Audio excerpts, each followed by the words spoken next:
Djokovic wins in Athens to claim title number 101 and then, shock, withdraws from the tour finals.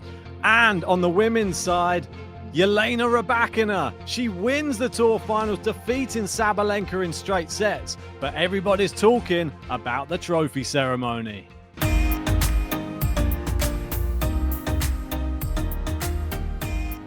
That's right, Ben. We're back for another episode and a lot to discuss on this one. Novak Djokovic winning tournaments. He's had a strange year where he's not played much tennis, but still one of the best players in the world. Beating the Lorenzo Musetti, who was fighting to get into the ATP Finals. He knew that if he would have won that match, he would have been there and Felix would have stayed at home. But that meant nothing in the end because Djokovic decided he doesn't fancy the tour finals. He's pulled out. So both Felix and Musetti are there. And yeah, good shout out with Rybakina too. I'm really pleased for her. I know we've not touched much on the WTA Finals, but we'll speak about that event in whole now. Yeah, indeed. There was one other champion for the first time as well on the ATP side. And it was my guy, Learner Tien, winning his first ATP title. We'll get a little bit of a shout out for him too once we've been through the rest. But we'll start off with the main man. It is Novak Djokovic extending his titles and overtaking Roger Federer. That's right. He set a record for the most hard court titles won. 72 he goes up to now. And Federer just with 71. There you go. I bet he's sitting at home thinking, not another record going. But Djokovic, he looked fantastic. I think it was closer than I expected it to be honest. Credit to Musetti for actually putting up a good fight. And Djokovic had a bit of a shoulder injury, but he said he took some painkillers beforehand just to get through the match. But that is the reason and the official reason he is pulled out of the tour finals. Yeah, as much as he's beaten Roger Federer on the hard court titles, in terms of overall men's singles leaders, we've got Jimmy Connor still leading with 109, Roger Federer in second with 103, and Djokovic 101. So he's going to need another 2 titles to tie it with Roger Federer. There's a good chance he will do. I would expect him to win some tournaments next year. I don't think it's going to be the Grand Slams. I've already said that. But now he's over there in Greece. He seemed to be loving everyone there. The crowd were getting behind him. And who's to say he's not going to play some more events of a lower level? Maybe some 250s and stuff and win some titles that way.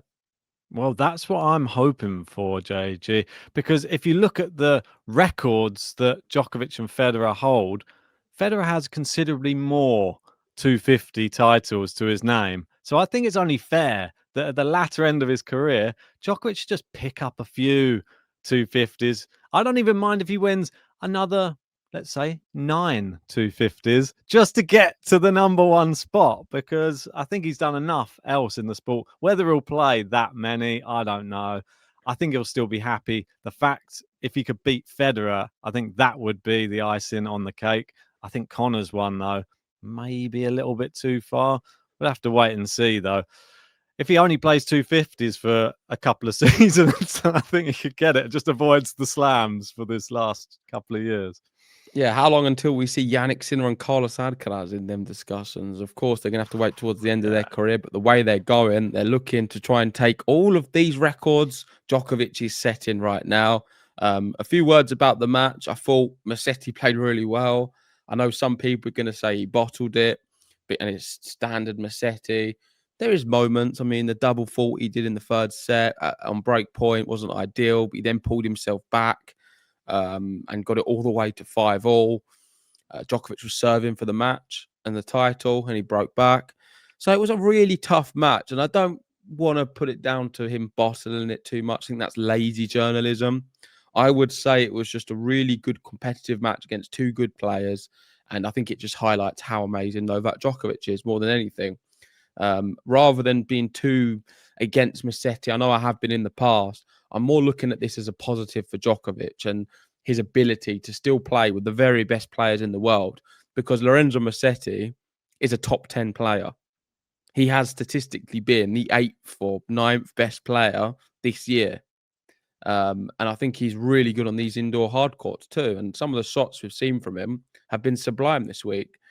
The difference is Novak Djokovic, despite not playing much, despite not being fully motivated for these events, because he wants the big stuff in the Grand Slams, he can still put out a performance which can rally someone, 20 years younger or something. Not in Musetti's case, but we've seen him against players 20 years younger, and he just looks like the younger, fresher player out there. How many times have we seen that? So with Novak Djokovic, he is the gift what keeps on giving, and it is a shame he's not going to be at the Tour Finals. But in a way, I am happy because I don't think he would have won it, because I just don't think he can get close to Jannik Sinner and Alcaraz right now. Do I think Musetti can? Probably not, but he's going to have more chances of getting close. And I think the more times players are exposed to these two, the better it will be for their career and the advancement of tennis as a whole. I want to see young players get the opportunity to play against Jannik Sinner and Carlos Alcaraz, more so than Djokovic, because I don't think he's going to all of a sudden now improve or be able to work anything out. But Lorenzo Musetti, I think he can. He can get better. He's still at the start of his career in a way. So I'm pleased he's there. Pleased, of course, Felix is there as well. And now we've got a tournament in which we've got one group a little bit lopsided because Djokovic is pulled out. Well, yes, exactly. And just to allude to what you were saying a moment ago, you were talking about how many titles will we see with Alcaraz, with Sinner.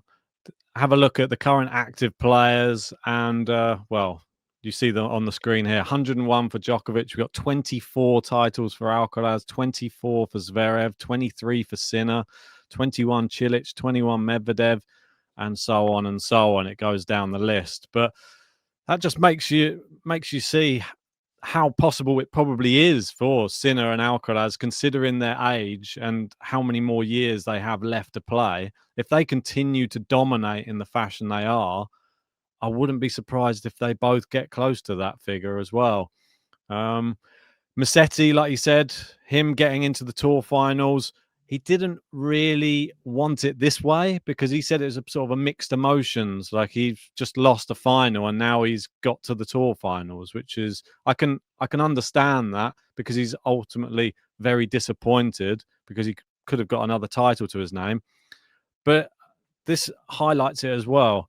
He's qualified with 3,840 points, and this year has been the third toughest year in terms of how many points you needed in order to qualify. And only 2014 and 2015, you needed more than this year. So that shows how good a year he actually has had. So he's pushed himself to the very limit, still making a final in November on an indoor hard court. I still think it's been a fantastic year for Musetti. He can, despite the defeat there, he can look at this year and think, I've really built something this year that I can take forward into 2026. Don't be surprised if you see him adding more titles next year, I think. But like you said, the lopsided groups now mean that we have Djokovic out, Musetti in to the Alcaraz group. And this is some of the head-to-heads. I know that you pinged this one over to me earlier, and I think it does make for quite interesting reading because Carlos Alcaraz has a favourable head-to-head with everybody except for Sasha Zverev. Yeah, which is even, 6 apiece. Sinner has a favourable head-to-head against everyone as well, apart from Alcaraz. If you're looking down this, who's probably suffering the most? Maybe a Felix, which seems crazy, isn't or it? De Minaur for sure, yeah. but those two are probably. We got Shelton in there as well. I mean, they would. Yeah. I'd say De Minaur and Shelton would probably be the two that might get most exposed. But I think the biggest winner is Musetti, is the surprise. He's got a good head-to-head against a lot of players. Favourable against Zverev, Shelton, Fritz, and De Minaur, and level with Felix. So aside from Sinner and Alcaraz, Musetti has done very well against everyone else. And just been to a final. Should be Yeah. noted as well. So he's actually been playing some decent tennis, as has Felix as well. These two come into the tournament. They were battling to see who would get there. They've both made it there now and in good form. So is this a good thing or a bad thing? Obviously, we know it's Alcaraz has got to play Taylor Fritz and Alex de Minaur, now Lorenzo Musetti. I think this first match is today, and it is against Alex de Minaur. Yep. That's going to be a really good test for your first match. Indoor hardcourt, Alex de Minaur. It doesn't get much tougher, really. You have to really be on your game. You have to be super accurate with your shots, with your power shots as well for Alcaraz, because if he doesn't, everything's going to come back. You know that for a fact with Alex de Minaur. And if you don't play your top tennis, you'll get found out by Alex de Minaur. So he'll be hoping for a misfire in Alcaraz and to try and sneak a win, I think, Alex de Minaur. When did you say they're playing? I believe they're playing today, this afternoon. Okay, yeah. No, they're playing right now as we're speaking. There you go. So it's there you kicked go. off. So we'll have to get over to that after this episode. I thought it was kicking off very soon. Yeah. And Alcaraz currently 4-1 up. Wow. Against de Minaur. So it puts some of the things you're saying out the window there, which I think is quite comical. He needed a misfiring Alcaraz. I was just trying to point that out. And it looks like he's not misfiring at all. He is playing. No. So Alex de Minaur, that's the worst possible start that he could have hoped for. But the best possible start for Carlos Alcaraz. And if he wants this world number one, the year-end number one, you've seen the photos. They've been making Jannik Sinner and Carlos Alcaraz play tug of war with the year-end number one trophy on social media. The pictures are out there, both of them with one handle grabbing it, trying to pull that, and they're both having a bit of fun with it. But Alcaraz has ultimately said, they said, "Oh, will you be annoyed if you don't get year-end number one?" He said, "Well, if I don't get it, it's because I don't deserve it." Essentially, Jannik Sinner has played brilliantly since the US Open, so if he gets it, it's because he deserves it, and that's fair enough, isn't it? For sure. Let's look at some of the ATP final storylines. Yes. The big one being Sinner and Alcaraz to get world number one. For Jannik Sinner, it's title defense. For Alcaraz, regain world number one. For Zverev, it's his first big title of 2025. Shelton, his first ATP finals. Fritz, avenged the 2024 finals loss. Of course, he played really well last year. De Minaur earned his first finals match win. Not looking good at the moment against Alcaraz.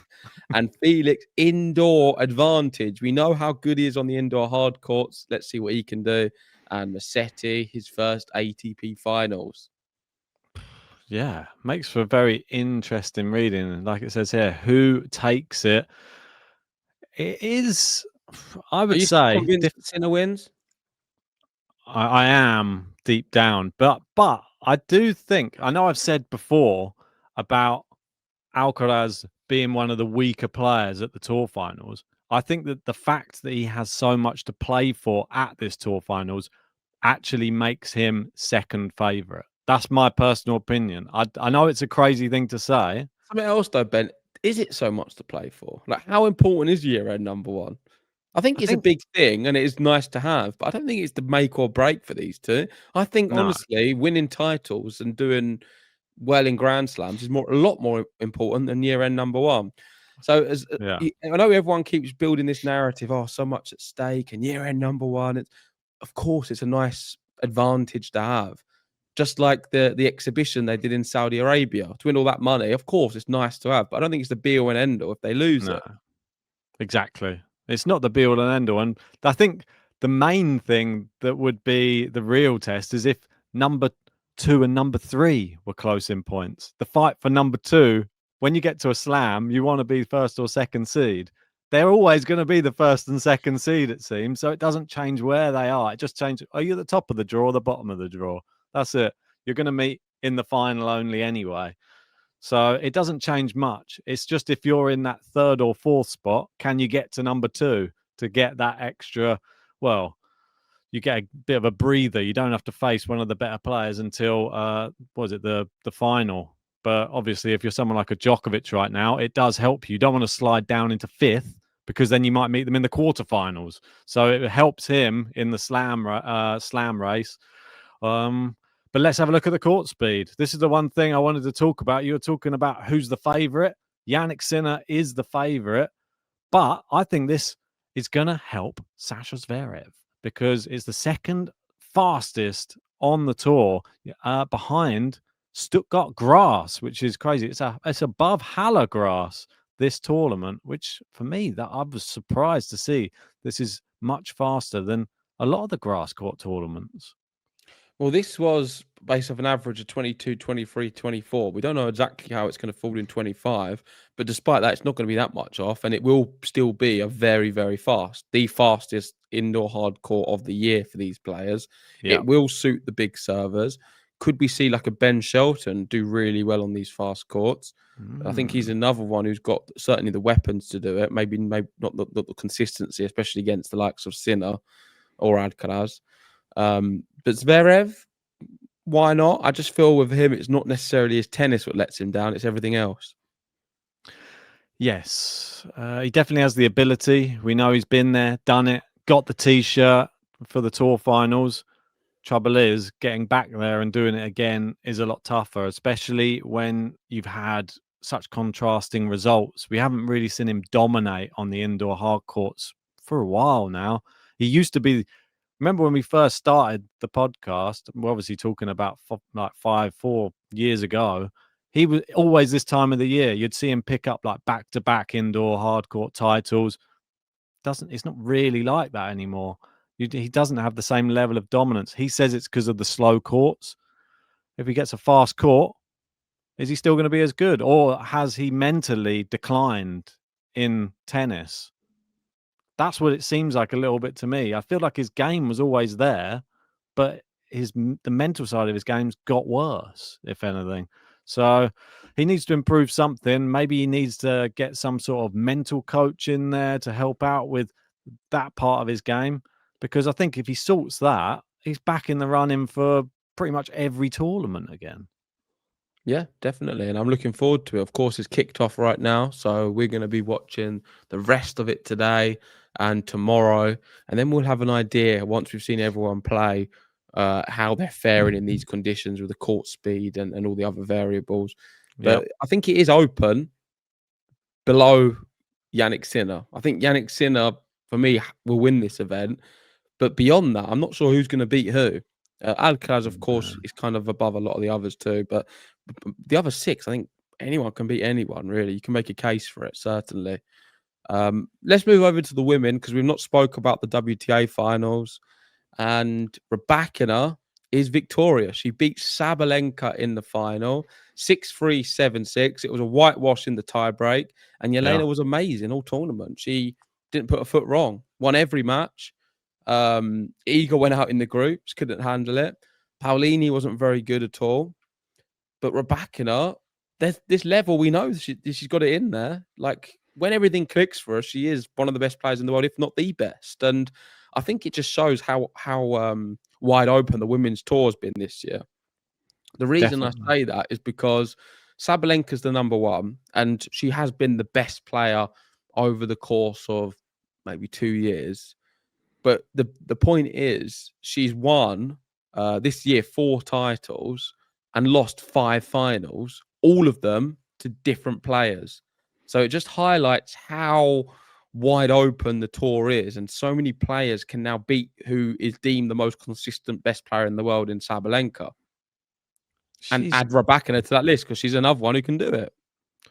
Yeah, she can do it. That's the one thing with Sabalenka. She's definitely, when she plays her best, she's nearly unstoppable. But she has this element within her that she can go off the boil at any second as well. And in this match, I think Rybakina just played a fantastic tournament. She had a bit of an injury coming in as well. I think it was shoulder injury as well. I was worried. I predicted Rybakina to win in 3. She actually did it in 2, which I was even more surprised about. But I was worried about the injury affecting her. Didn't affect her. And she just looked cool, calm, collected.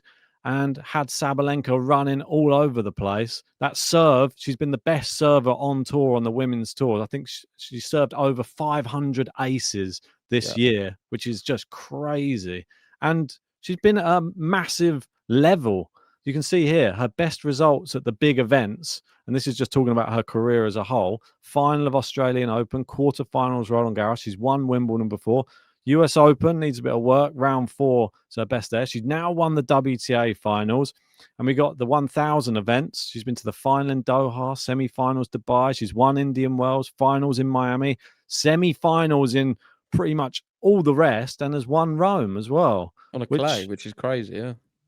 So the level, we know it's always been there. We know that there's always been weird stuff going on off the court with Rybakina that's always seems to be affecting her on-court performance. And the fact that she's done what she's done in this tournament is really positive. But I am a bit disappointed that it's now being a little bit overshadowed by what happened after the win as well. She's sort of allowed this off-court stuff to come back onto the court again. I'm hoping that this is just something she's now just dealing with mentally, because it's something to do with the WTA. There's like a banning or something of her coach, which was, I'm not sure, was this her boyfriend as well or something? There's been something obviously been going on. A bit tangled. Yeah, very much so. And she refused to go and stand next to the CEO of the WTA, I believe, and just have the photo, really.